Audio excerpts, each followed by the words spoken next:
is coming with regard to the presidential race, where a number of gladiators are indicating their interest to run for the office, and as well as making the argument for power shift and rotational presidency. We also understand, of course, that the political pendulum is swinging, although at the end of the day, no one is quite sure where it will swing to. And of course, across boards, people keep asking this pertinent question. Why zone the leadership of the country to a particular region when any qualified Nigerian from any region is eligible to contest? Well, that's a great question. Another will be for those who are interested in taking on the zoning formula. Now, how does it work out better for governance and also for democracy?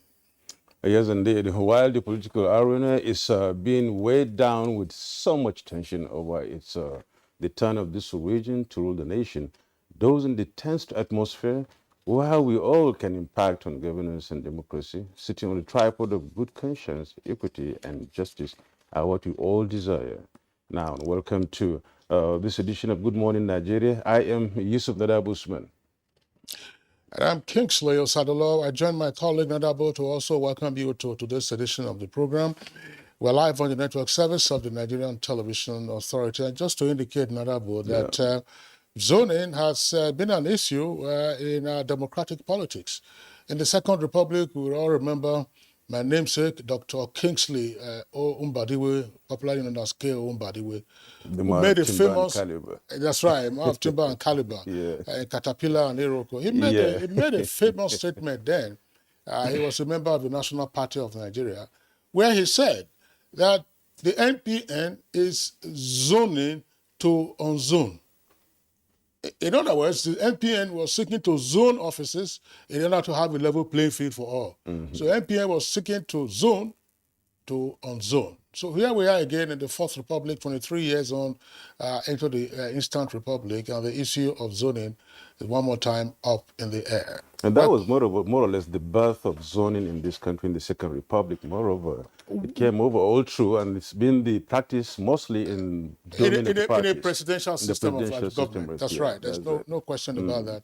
And it's been on. We have our complimentary segments in the course of today's edition of the program. Right now, here is Comfort Amodu, who has the highlights of the morning news. Good morning, Comfort. Good morning, Kinsley and Nadabu. Let's have the highlights of the news. As President Muhammadu Buhari has expressed the conviction that Nigeria is on its way to becoming Africa's fertilizer powerhouse.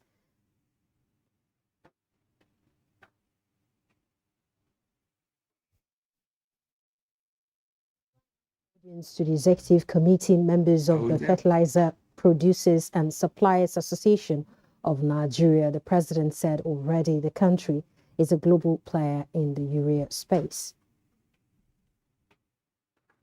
I would like to thank members of the Fertilizer Producers Association once again for this very patriotic backward integration project. Through these investments, you are double blessed as you are making profits and bring prosperity to millions of Nigerians working in the agricultural value chain. Senate has passed a bill that seeks to extend the implementation of the capital component of the 2021 budget. So there is compelling need to really extend the implementation of 2021 budget from 31st March 2022 to 31st May 2022 to ensure that we achieve 100% budget implementation like we did in the 2020 Appropriation Act. The House of Representatives has asked relevant authorities to explore utilization of alternative sources of electricity generation and supply in the country to curb constant outages and the resultant negative impact on the economy. House members observed that despite increases in tariff and load shedding, power supply has not improved.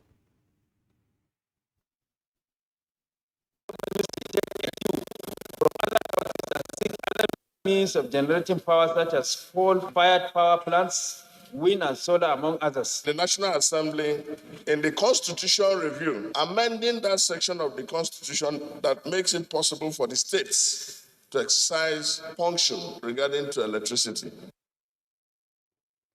And in security, Chief of Army Staff Lieutenant General Farouk Yahaya has lauded efforts of troops of Operation Hadinkai for recovering cache of weapons, vehicles, and other equipment from Boko Haram terrorists. During recent ongoing counterinsurgency operations in the Northeast Theater of Operations, General Farouk commended the troops who are inspecting the recovered weapons at the Mai Malari cantonment in Maiduguri, Borno State capital. The weapons that were captured from these terrorists speak for themselves, and we cannot but appreciate the troops for what they are doing and urge them to do even more. I'm very impressed with the commitment and zeal I am seeing in the theater and indeed across all theaters of our operations. Information and Culture Minister Lai Mohammed says despite being genuinely aggrieved by the way and manner his supporters have been treated by the Kwara State Governor and his supporters against the backdrop of their immeasurable contributions to the massive victory of the party in the state in 2019. Leaving the party is not the solution. A statement personally signed by the minister says he denied the reports that his supporters are defecting to the Social Democratic Party, SDP. He says having taken the grievances of the supporters to the highest level of party and with the belief that everything will be done to address them and unite the party ahead of the 2023 elections, the minister appeals to those who may have left to reconsider their stand and return to their natural habitat. Lai Mohammed says a founding member and someone who was told endlessly to build the APC as well as worked with stakeholders to deliver Kwara State to the APC, he will always remain loyal. And once again, he urged the leadership of the party to urgently and decisively address issues that have forced some members of the party to Kwara to contemplate leaving for another party. Based on economic realities on ground, the Joint Admissions and Matriculation Board says the board has allowed privately owned computer-based test centers to charge 1,000 naira against the 700 naira from candidates willing to participate in the 2022 UTME mock exercise. JAMB Registrar Professor Ishak Oloyede, who stated this while fielding questions from journalists in Abuja, said no charge is attached for candidates taking the mock examination in JAMB's own CBT centers, as it is free.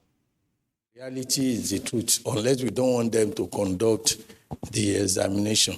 We have done the analysis of their expenses, and if we insist that they must put on their ACs and it means the cost of generator of diesel to be taken into consideration. We are not increasing our charges, despite the fact that the cost is going up. For those who fail to link their national identification number to subscriber identification model, the frustration of not making calls can be better imagined. These defaulters are now scampering to update their SIMs and regain connection, but not without some challenges.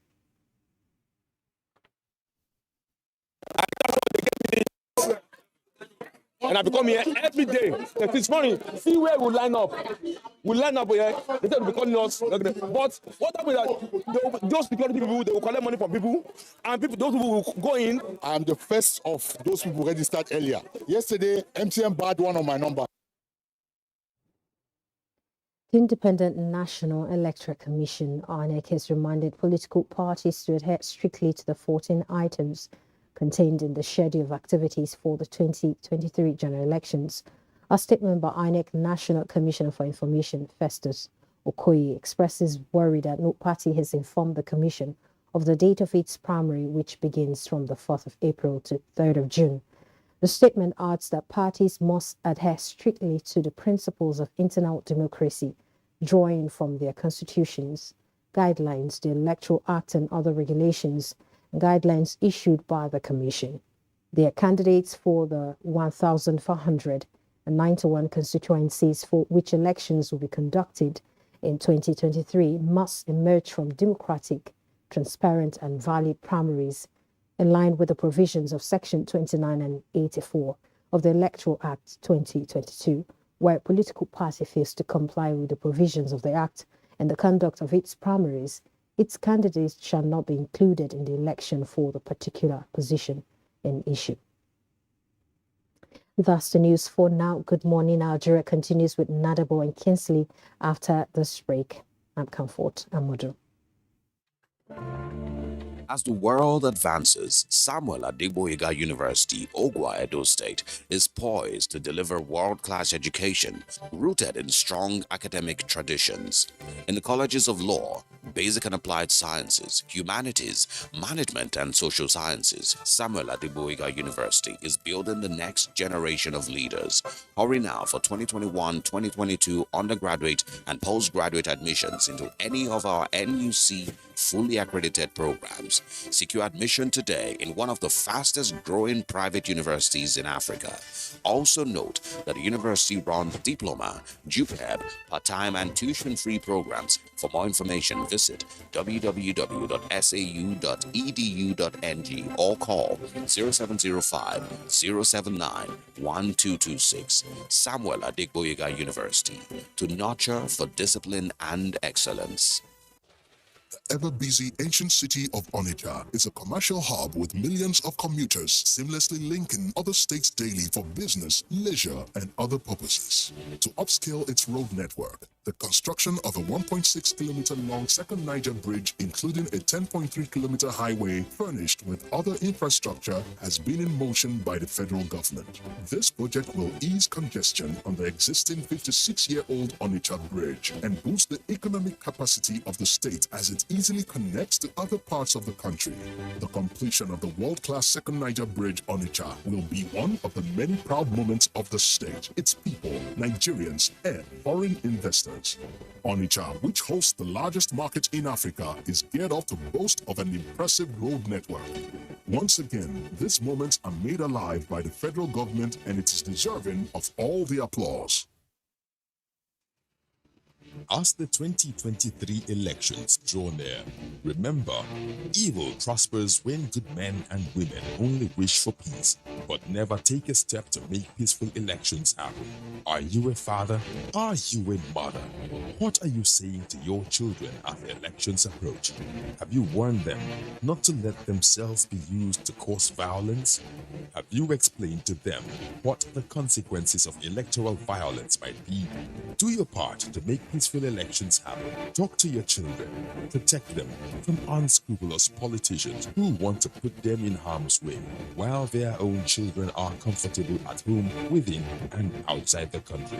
Let's join hands to make 2023 elections peaceful. This message is from the National Orientation Agency, NOAA. Thank you for the rejections. That taught me to keep striving. Thank you for the long hours. That taught me discipline. Thank you for the knockdowns. That taught me to bounce back. And for the unexpected victories, that taught me to never give up. Thank you for making me who I am. Every harmattan, he falls sick so frequently and misses school often. I keep him away from junk food. He also feeds me apple. She said an apple a day keeps... If you want to keep germs away, then use Dettol soap regularly. Germs and disease spread easily during harmattan. For this, use Dettol soap. Dettol protects from up to 100 illness-causing germs. Dettol soap is endorsed by the Nigerian Medical Association. Be Dettol sure.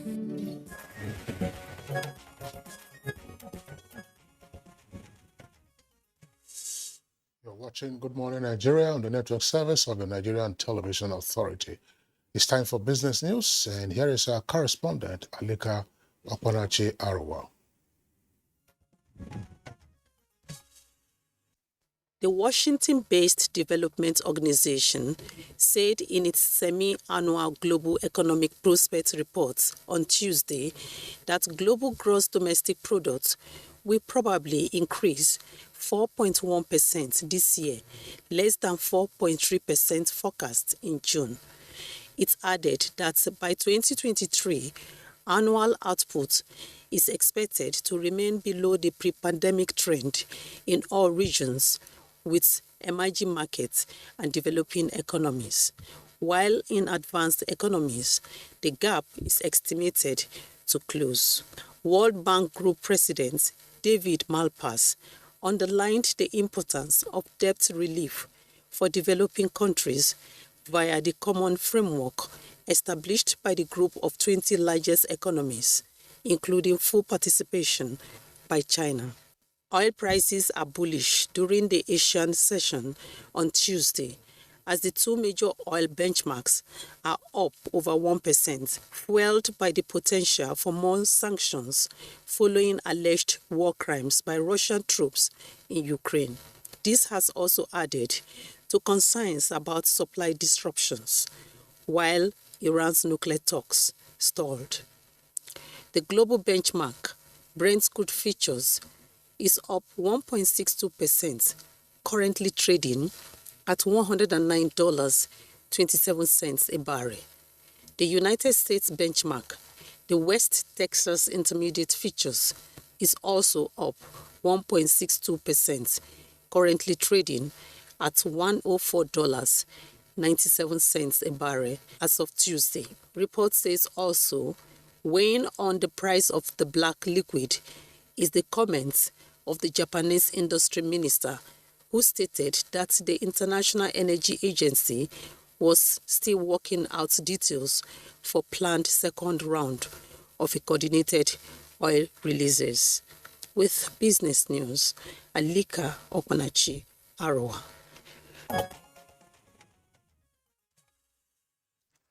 Without the business news there, the business segment of the Good Morning Nigeria program, which new from the NTA. Up next is the newspaper review.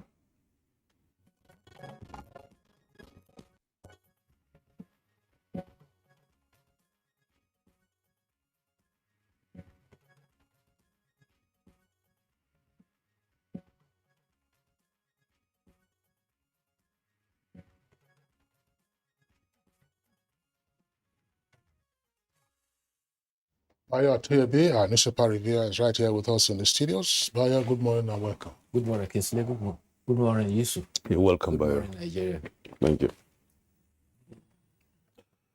So, Kinsley, what's up? Well, yeah, let's begin with the punch. I think you have okay, I see. It's busier. Yeah. All right, it's busier. Really, you can see the front page here is so much congested. Let's have the punch newspaper, please.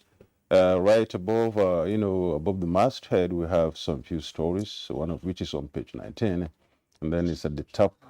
It says, SIM NIN, deactivated subscribers storm telecom outlets. Queues rise. Deactivated subscribers storm telecom outlets with long queues, that is. Just beneath that, we have three good stories. One of which is on page 8 here. We have Nigeria Blitz, Tinubu laments during a visit, 163 passengers unreachable. This coming from the NRC, Nigeria, that's the Inspector General of Police. On page 21, Nigeria's imports rise by 12.11 trillion naira despite forex shortage. Now moving down to rider 2 and 8, but the riders here gives exigency of time as reason for throwing open presidential ticket. And then we have zoning committee's decision disappointing, hypocritical, Pandev and Ohanese film. And then the other rider is PDP will lose with northern candidates, says MBF. I think that's Middle Belt Forum. And then finally, the other rider is Okowa meets Obasanjo, decries Nigeria's wars. Moving down a little beneath the rider, coming down under the photo story there, we have reps meet service chiefs, CDS 6 support against terrorists. That's the photo story itself, really. Reps meet service chiefs, CDS 6 support against terrorists, details on page 13. Other stories include that on page 9, which is 1,500 federal workers with fake appointment letters under approve. On page 22 of the Punch, abandoned project, Senate extends 2021 budget implementation to May 31. And then on page 5, Kano Court jails atheist 24 years for blasphemous Facebook post. At the foot of the page, there are 3 stories laying there. On page 8, military deploys soldiers in Abuja, allays fear of attack. And then Kaduna residents flee as bandits kill 17 soldiers and 3 others on page 7. And finally, on the Punch newspaper, we have a story on page 19 at the bottom. It says, account for 6-month oil production, reps orders NUPRC. Yes, please. Thank you, Honorable. Let's take a look at the front page of the Leadership newspaper. Above the name flag, federal government uncovers 1,000 fake jobs, suspends 3,000 workers' salaries. Tension in APC as Adamu begins probe of secretariat staff. And then below the nameplate, fertilizer sector has brought prosperity to millions of Nigerians. That's attributed to President Buhari. 2023, PDP jettisons zoning, throws presidential ticket open. 7 days after train attack, terrorists kill 15 soldiers in Kaduna. That's a double-decker headline for the lead story. Details are on page 4, and you have the following headlines, riders. Nigeria is bleeding, Tinubu. We're at a crossroads, El-Rufai. Reps and service chiefs in 5-hour meeting. Lawmakers allege moves in military. Governors and speakers discuss state of the nation Friday. In primaries, breach internal democracy, lose recognition. INEC warns parties. FCTA to spend $272 million on 5.76 kilometer light rail track. FCTA to spend $272 million on 5.76 kilometer light rail track. And right at the foot there of the front page, you have some numbers. And these are actually in the posers points at issue over the insecurity. That number 2 there, it's incomprehensible that these attacks are taking place in a state like Kaduna with several military formations and establishments. And according to security reports, that's number 3, the Kaduna state government said that no fewer than 1,260 persons have been killed by bandits and other forms of violence in the state in the past year alone. And Governor El-Rufai recently expressed frustration over the security situation and threatened they may be compelled to hire mercenaries. Mayo. Thank you, Kinsley. Let's start with the concern about the soldiers that were reported to have been killed at a military base known as Polwire in Birigwari local government area of Kaduna State. It is reported that it is suspected to be terrorists of the Ansar stock who were coming away across from Niger State who attacked that formation. It is reported that apart from the soldiers who were killed there, 40 others who were wounded are also receiving treatment at the Armed Forces Referral Hospital, Kaduna. 3 civilian members of the vigilance group were also killed in that exercise.